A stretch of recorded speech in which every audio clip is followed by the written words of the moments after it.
श्री राधे राधे। आज मंगलवार है।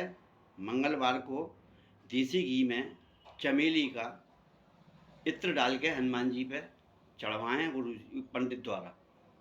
अगर आप यज्ञोपवीत धारण करे हुए हैं तो आप जल चढ़ाएं, वो हनुमान जी पे चोला चढ़ाएं चमेली का इत्र डाल के, और हनुमान चालीसा का पाठ करते हुए देसी घी का दीपक जलाएं। एक पीपल का पत्ता लें, उसको गंगा जल से धोएं, गंगा जल से धोकर उस पर स्वास्तिक बनाएं, एक श्री राम लिखें, 2 लड्डू रखें उसके ऊपर, हनुमान जी का भोग लगा के हनुमान जी को अर्पण कर दें। अलग से गुड़ ले जाएं, गुड़ का भोग लगाएं हनुमान जी को, और गुड़ का भोग लगा कर उस गुड़ को लेकर बच्चों में बांट दें। इससे आपको मन में शांति रहेगी।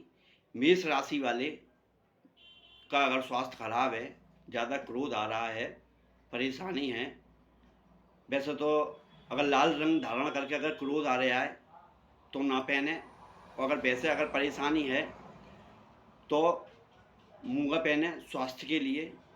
अगर मूंगा पहने या लाल हकीक पहने, इसके संग नीलम, गोमेदक और पुखराज ना पहने, इससे अपोजिट असर होता है आपको। और मेष राशि वाले के लिए भगवान के हनुमान जी के मंदिर में जाए, जहाँ नारायण, लक्ष्मी नारायण, राधा कृष्ण, सीता राम सब हों, वहाँ पे अपने भजन करे भगवान का। ओम श्री ह्रीं लक्ष्मी नारायणाय नमः, इस मंत्र का जाप करें। 3 मुखी रुद्राक्ष गले में धारण करें। इससे मेष राशि वाले को फायदा होगा और पेट संबंधी बीमारी दूर होगी। और मूंगा हकीक जो मैंने बताया है, ये मंगल वाले के लिए है, जिसका मंगल खराब हो रहा हो, स्वास्थ्य में दिक्कत आ रही हो, पेट के अंदर उसके बीमारी हो, जो समझ लो उसका मंगल बिगड़ा हुआ है। और जब कहीं कहीं से जाओ या कोई ज़्यादा दिक्कत है, हनुमान जी के मंदिर में जाके तुलसा जी की माला से, ज़्यादा नहीं तो 1 माला कर लो, आपके 99% परेशानी आपकी दूर हो जाएगी। छोटी सी बात है। मंगल भवनि अमंगल हारी, द्रबहु दशरथ अजिर विहारी, दीन दयाल वृद्ध संभारी, हरऊ नाथ मम संकट भारी। इसकी 1 माला का जाप कर लो आप, आपके सारे समस्त कलेश संकट आपके दूर हो जाएंगे। और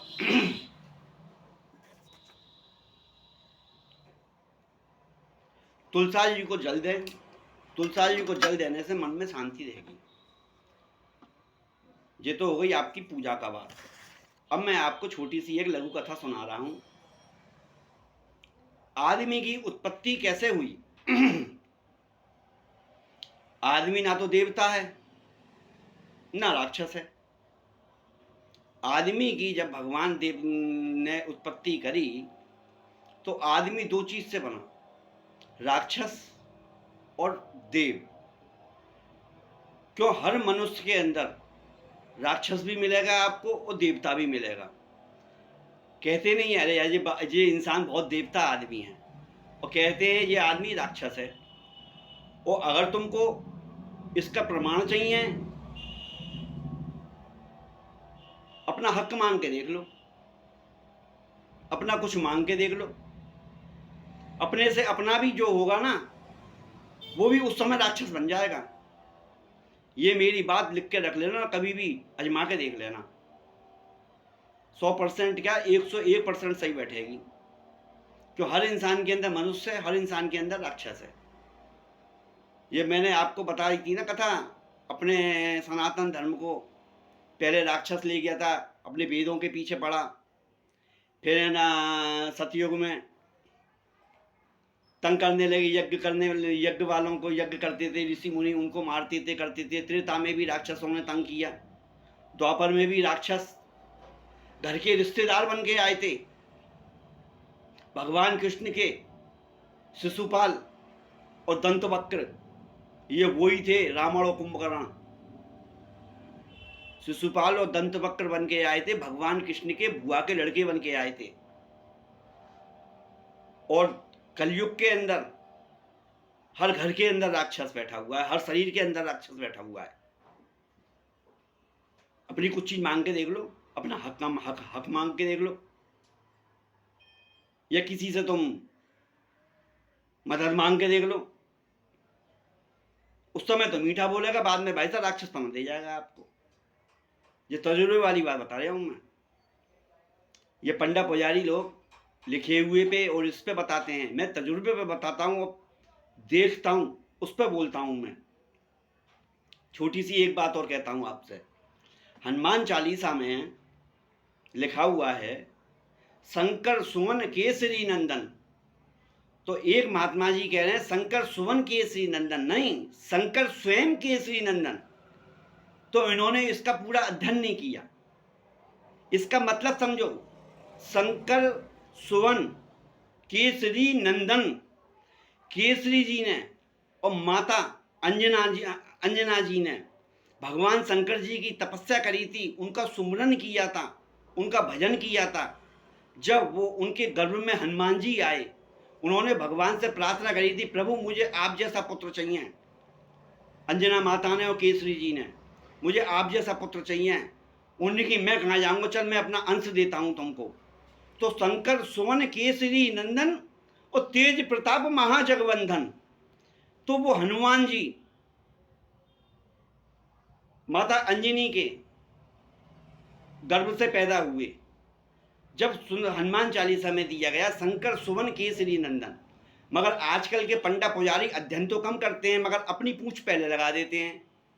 एक महात्मा जी और थे, उन महात्मा जी क्या कह रहे, ढोल गमार शूद्र पशुनारी ये सब तारन के अधिकारी।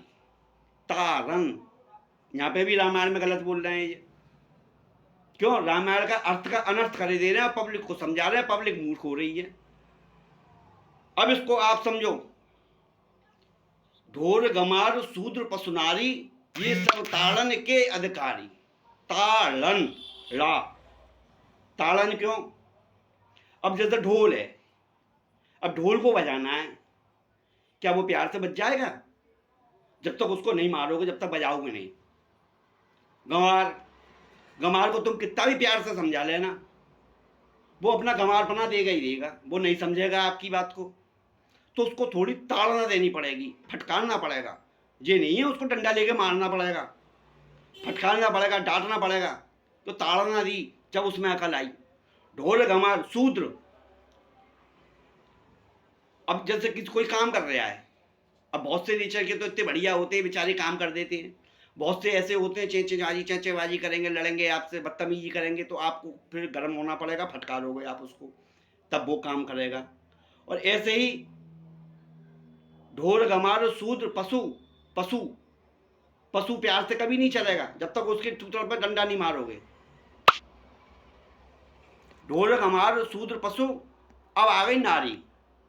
अब नारी बहुत सी समझदार हैं जो ऐसा काम नहीं करेंगी, प्यार से रहेंगी, मतलब ही नहीं। अब बहुत सी नारियां ऐसी होती हैं जिनको बिना ताड़ना के उनके समझ में नहीं आती है। जिसमें एक कहावत बुजुर्ग लोग कह गए हैं, तुलसी बाबा रामायण में कह गए हैं, जिस घर में अतवल नारी वो घर सत्यानाशी। जिस घर के अंदर नारी अतवल होगी, जिसकी नारी की चल रही होगी घर के अंदर, उस घर का सत्यानाश हो जाएगा। जिस घर में पुरुष की इज्जत नहीं होगी, बड़े की इज्जत नहीं होगी, वो घर सत्यानाशी हो जाएगा। जहाँ बड़ों का सम्मान नहीं होगा, बड़ों का आदर सत्कार नहीं होगा, नारी अपनी अपनी चलाएगी। क्या समझे? समझदारी से चला रही है वो तो बहुत बढ़िया है, मगर गलत में भी वो राजी है, और घर वाले भी उसको आंख नीच के पड़े हुए हैं, हाँ भी गलत है, सही है, सब कुछ है, वो गलत है। मैंने बहुत से घर ऐसे देखे हैं जिस घर में अतवल नारी हुई वो घर सबरे बिगड़ गए। मेरे पास आते रहते हैं, मैं तो साफ कह देता हूँ, मैं आपकी वजह से ये कुछ है, बेचारी शर्मा जाती हैं, कुछ बहुत सी वैसी भी हो जाती हैं, मगर मैं उनको सांत्वना दे देता हूँ, देखो आप ऐसा मत करो। मैं तो केवल एक समझाने वाला प्रयोग करता हूँ। तो इसीलिए मेरा मतलब ये है, मेरे भाइयों लोगों, प्रेमी लोगों, आप अपने मन से अपना अध्ययन करो, सीखो। क्या समझे? तुम पंडितों के पास चले गए या उनके पास चले गए, तो उसमें वो तुम्हें औंधा सीधा सिखा रहे हैं। मैंने आपको कल बताया था, मैं 5 साल मैंने भाई साहब भागवत सुनी, मगर मुझे कोई वो नहीं आया समझ में।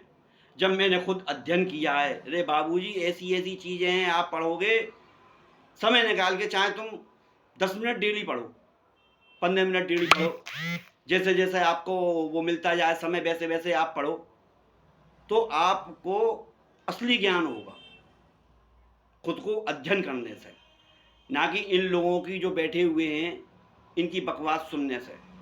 ये सुनाते कम हैं और बकवास ज़्यादा करते हैं।